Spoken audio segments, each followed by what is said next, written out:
اور ہم نے نہ تو ان مشرکوں کو کتابیں دیں جن کو یہ پڑھتے ہوں، اور اے نبی صلی اللہ علیہ وآلہ وسلم نہ تم سے پہلے ان کی طرف کوئی ڈرانے والا بھیجا،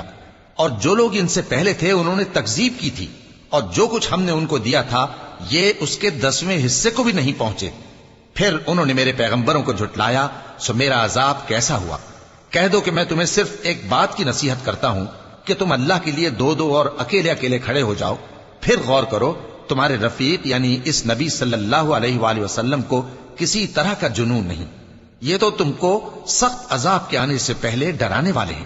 کہہ دو کہ میں نے تم سے کچھ صلہ مانگا ہو تو وہ تمہارا، میرا صلہ اللہ ہی کے ذمے ہے اور وہ ہر چیز سے خبردار ہے۔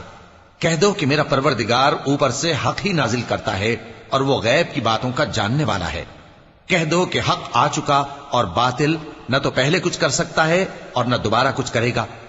کہہ دو کہ اگر میں گمراہ ہوں تو میری گمراہی کا ضرر مجھی کو ہے، اور اگر ہدایت پر ہوں تو یہ اس وحی کے طفیل ہے جو میرا پروردگار میری طرف بھیجتا ہے، بے شک وہ سننے والا ہے، نزدیک ہے۔